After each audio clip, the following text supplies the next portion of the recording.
So if I were to take this mesh and perform a cut on it with these modifiers in the order that they are, more than likely Blender will close.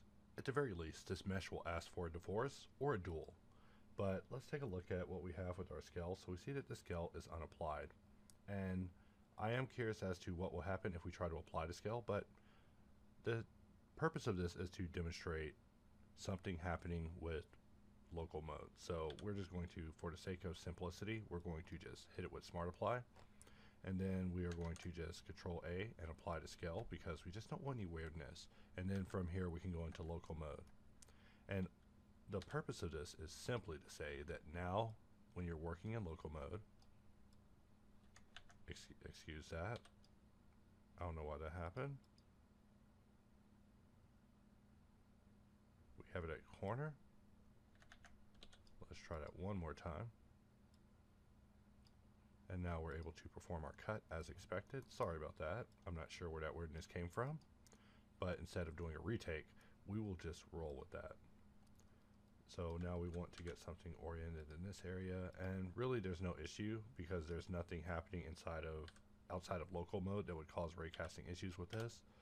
But for this area that we're working on here, because there's meshes that are overlapping outside of this mode, we could experience issues with it when it comes to raycasting. And the point of this is just to say that those issues have been resolved.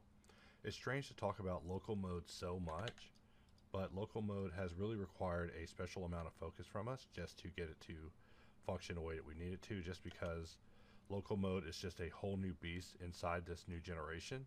In fact, our error management system is now, you just click it and it just manages the error. We'll talk about that as we get to it later. But for now, let us just perform another wedge cut.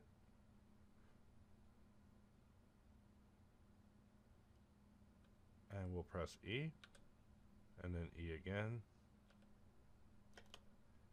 And just perform a couple of quick cuts. And we may want to mirror this to the other side, just really looking at thinking about, is this a mirrored shape? Let's Alt-X, press A to add a new mirror. And we'll just mirror this over to the other side.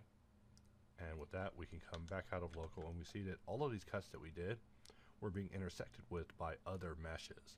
And for some reason, working in local mode, when there's other meshes interfering with it, would just, for some reason, interfere with the raycasting, just letting you know that that's no longer a thing. So go on and cut where no one will ever see it.